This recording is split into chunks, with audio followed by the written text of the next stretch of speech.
Americans are cutting back on spending in some areas this holiday season, but they're not scrimping on Christmas trees. These are our hot topics brought to you by Tootsie at Walton Arts Center.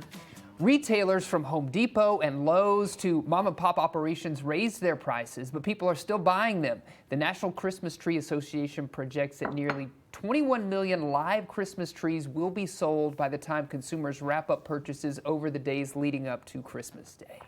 People love real Christmas trees. I will probably kill mine, so we don't have one. We have an artificial one.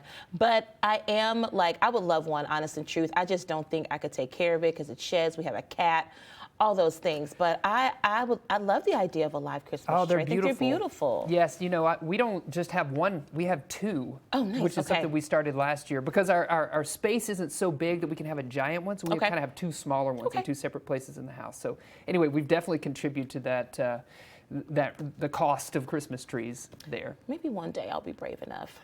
You should do it. I will say the cats are just always smacking around with the ornaments and things. So, well, the Bank of England unveiled new banknotes showing Britain's King Charles, the first banknotes to feature the portrait of King Charles III. They were released this week. They're expected to enter circulation by mid-2024. The new 5, 10, 20, and 50 notes include a portrait of the king and the note's see-through security panel. The current banknotes featuring Queen Elizabeth, now those will remain legal to use and only be removed if worn or damaged. King Charles became the king, of course, in September, succeeding his mother, Queen Elizabeth II, who died after 70 years on the throne. Yeah, look at that. Looked pretty good. It looks pretty good. Yeah, it does look good. Can't wait to see more from that. I can't wait to get back over to the UK and maybe spend some of these at some point. Yes. Well, check this out. Singer-songwriter Jessie Wilson has she was ready to stop pursuing her musical dreams, but an inspirational song she wrote ended up in the hands of acclaimed filmmaker Gina Prince Blythewood. Now Wilson is nominated for a Grammy Award for Best Song Written for Visual Media after the track was included in The Woman King. You're hearing it right here. The hit movie released this year starring Viola Davis. Wilson said that she wrote the song to, quote, keep rising, it's the name of the song, after dealing with personal trauma and grief throughout the pandemic. Wilson said the timing of the film was important to give her a reason to keep writing and singing. And you can find out if she scores the Grammy when those awards happen on Sunday, February the 5th. I love that. Keep pushing through, even when you don't think anything is going to happen. Yeah. You just got to keep pushing. Inspirational story. Well, Tom Cruise is taking on a new mission that promises to be his most dangerous yet. Mission Impossible Dead Reckoning Part 1 that will feature Cruise performing a motorcycle stunt where he drives the bike off a cliff and base jumps to safety. Woo. A new featurette shows Cruise and his team preparing for the years in the making stunt.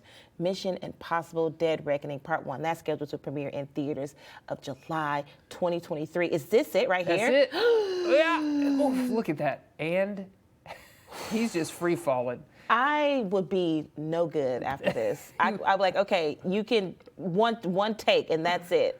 Oh, after this, the stunt person has to do it. Oh, it seems like he fell forever before he pulled the chute, too. You know what? I wonder if he's got a GoPro attached to him because I would love to see what it looks like from his view. I would, too. I guess we got to check out that featurette. Well, here's some sad news for some. After 11 seasons, Cecily Strong has said farewell to Saturday Night Live. A few hours before the last episode of the season, the TV show's Instagram account posted a cue card saying, "We'll miss you, Cecily." The caption read, "Tonight, we send off one of the best to ever do it."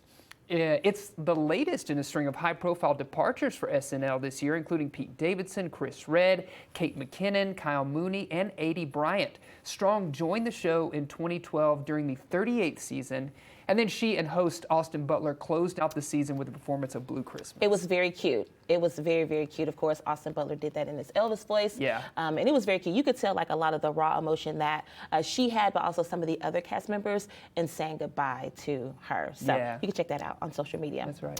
We'll get your tickets now to see Tootsie at Walton Arts Center. This Laugh Out Loud love letter to theater follows the story of Michael Dorsey, a talented actor whose show-stopping act of desperation lands him the role of a lifetime. The show is going to be running from January 17th through the 22nd, and tickets start at $41. Yeah, it's going to be a fun one.